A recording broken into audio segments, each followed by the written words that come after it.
guys, Tony here, CCxRC, and I'm excited to have the JLB J3SPEED here on the bench for you guys. This is the new vehicle from JLB. They've just upgraded their other lines, the Cheetah 1.0, the Extreme version, and the 21101, the Cheetah 2 with 120 amp ESCs. Those things are now screaming awesome, fun bashers.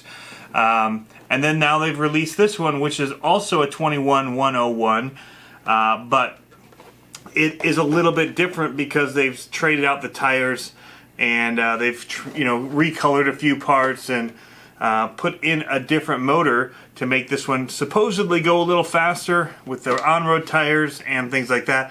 So we're going to take a quick look at it for you guys after the break.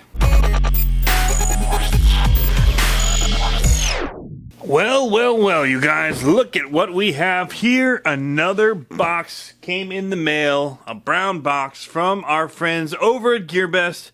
And I'm really excited to show you guys what we have in this box. So we're going to go ahead and just cut her on open and get to look at what we have inside of here. So GearBest does something a little nicer than some of the other companies. They box what we have here on the inside of another box, which keeps this one nice and protected when you get it. It's even got packaging around the box, so that's kind of nice. So this is their Speed model of the popular Cheetah, Cheetah 1, Cheetah 2, and now this is the Cheetah 3, I guess, the Speed version with, looks like on-road tires on it. So we're going to get out of here, look at what we have inside, and this is all new packaging too, so we'll take a quick look at that as well. Alright guys, so here's the new box that they have for these JLBs. As you can see, it also is showing a new controller on here. What does it talk about with this vehicle? Well, we've got waterproof.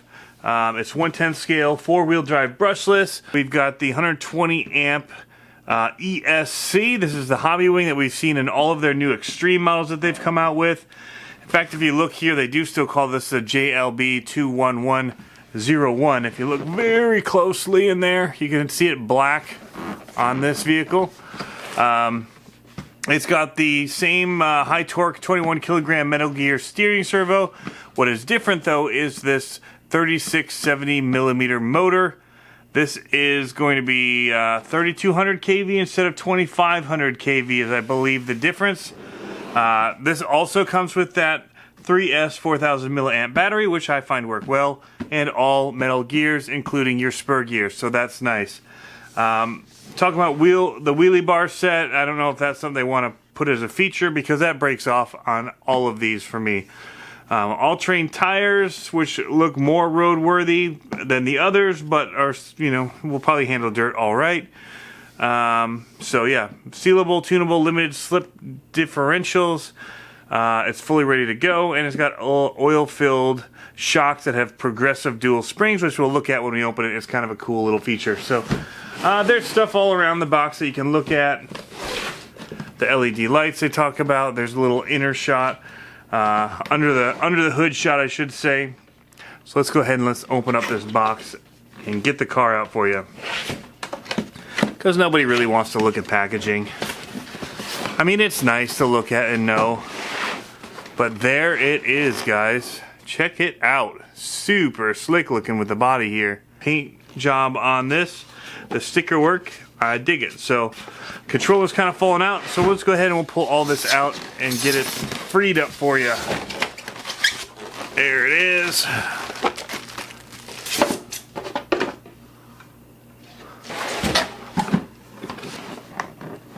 Alright, so once again they've gone ahead and they've covered these tires up. Guess they want you to know that it's new and they're pristine. Not going to complain about that little extra attention to detail that they've done here. I think it's pretty slick. I'm already going to tell you that I like the gold rims, especially for a speed car. It seems necessary to have the gold rims on these tires. There you go. My lighting's not very good here. Also have a gold front bumper on here. That's pretty cool. So this is the JLB. It's the same pretty much as the 21101, which we'll get out in a little bit. Same body even. They've just done a different wrap on the body. So a little bit different there. Different stickers here on the fin. but a lot of the rest is going to be pretty much the same stamping and parts, with a few little differences here that we'll talk about as we go through the car. So you're also going to get the balance charger here, and it comes with an EU style plug, so you'll need an adapter for a US plug, but they're really cheap, so I wouldn't worry too much about that. It's a 2S or 3S balance lead charger on this thing, and so you just plug your balance port into here, and it'll take a few hours to charge the battery with this. I recommend always just go ahead and getting a nicer battery charger, because the thing that's going to keep you from running this is waiting for your batteries to charge, and that's no fun. So get a high-speed charger, and you'll be good to go. We've got our instruction manual here. I will point out there doesn't appear to be any tools. Some of these cars come with tools, like for the hexes and that. There are none included with the car here.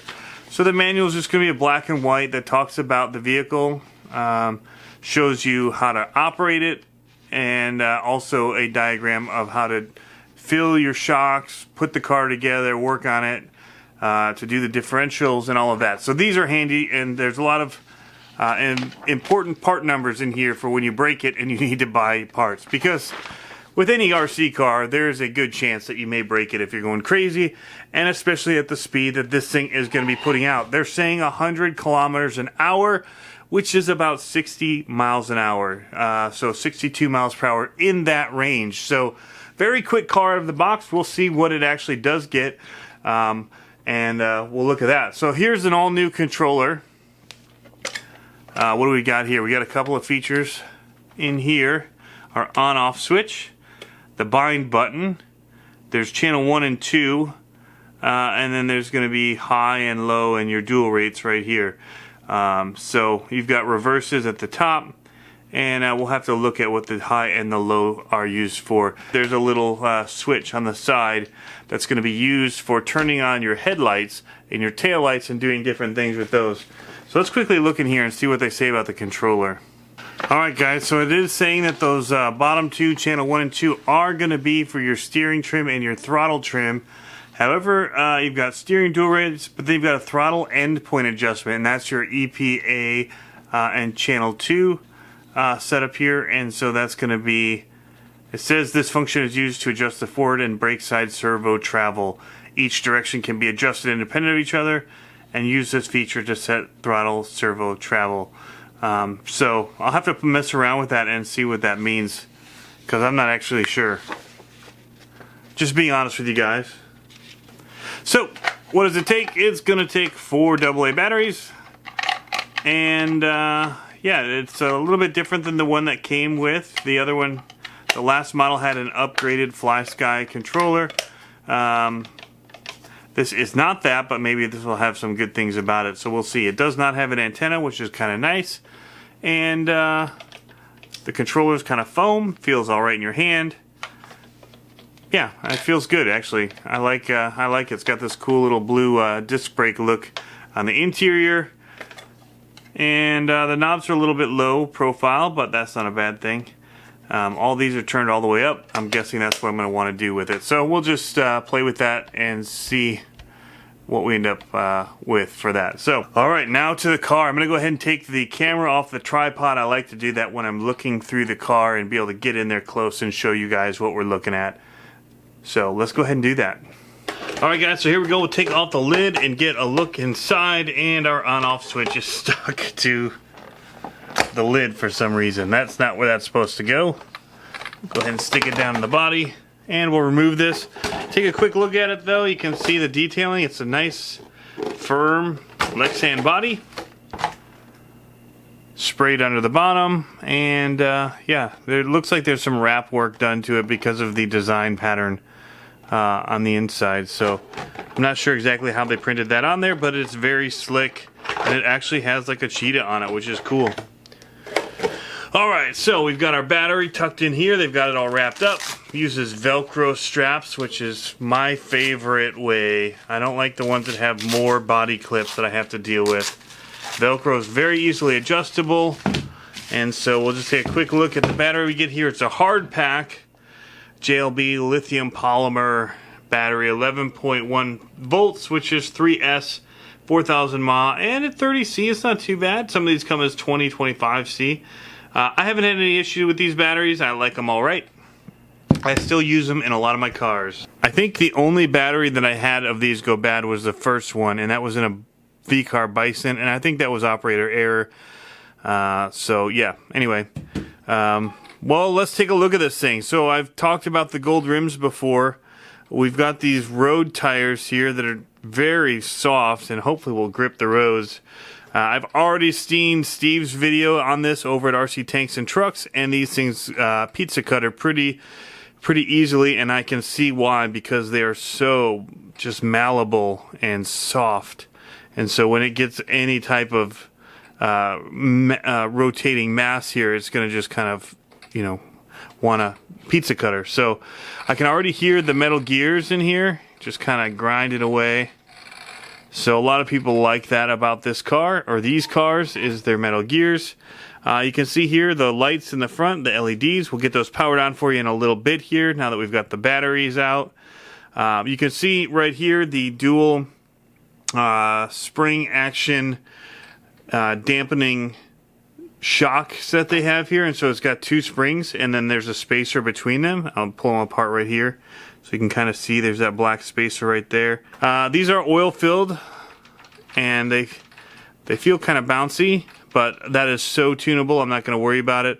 They're already adjusted to be very low and soft, and we could make it a little bit taller, but this is going to be for speed, and so we want that low profile, so we're going to leave it for the tests for the time being. They have changed these out, the plastic, and it actually looks like the material of the plastic used here is different. You know, it's hard to tell, but it does look more rigid just by the way that the plastic material is, and so maybe that will help with some of that rotating that we were getting with these upper and lower arms, where your wheels would just basically twist these up and you just have to pop them back, which I think is when I popped my my out drive cup here when it had done that, and I didn't realize it, and I tried to go, but so I'm still working on my Cheetah 1 to fix that. I need to take it all apart. So you can see here the CVDs, nice metal CVDs that they're running on here. We've got metal shock towers, metal caps on the springs, and I believe these are metal bodies as well. In here, they look like they're metal bodies for the shocks. You've got this metal brace that runs the length of the chassis here pretty much on the top to stiffen this, which is great. You do have a plastic tub, but the nice thing is that this has a huge metal chassis here on the bottom with these countersunk Allens. These are great. I have been bashing these JLBs for a while, and I have not bent one of these yet. So I really put a lot of wear and tear on these cars on the BMX trails, and they definitely hold up. I did actually just run, though, into a tree with my JLB, which will pull up over here, and I did do a little bit of damage here in the front where I bent some of these little metal braces here around the diff that hold in your arms, and so the pin popped, and I have to get that back in, just a few screws to undo, and then I've got to reset the drive shaft here in the front, the CVD, back into the out drive, as I did pop that out with the torque that came when I hit the tree. But we're going to show you just a few differences. There's really not many between this and that vehicle. These being blue, and again, they do feel a little bit stiffer to me, and just the material seems different. It doesn't seem, I don't know, there's something about the sheen to the material that it just looks like a harder plastic. But that'll be something we'll have to see here. We'll move to the back of the car. Again, we've got the metal shock post towers here. One thing that I will say about a lot of these cars, in that when I bash them as big and high as I do tend to bend these little screws here that pop, that hold your shocks away from these towers, and they've got a spacer here, and so I do bend those a lot. And just have to basically take off this nut and then another one and pull it out and stick a new one through. Not a big deal, just part of, you know, if you want to go big, there's gonna be some damage. But for that to be where they the impact is being put is actually a good thing, because it's not bending, say, the actual tower itself. It's just bending the screw, which is very cheap to replace and very, very easy to work on.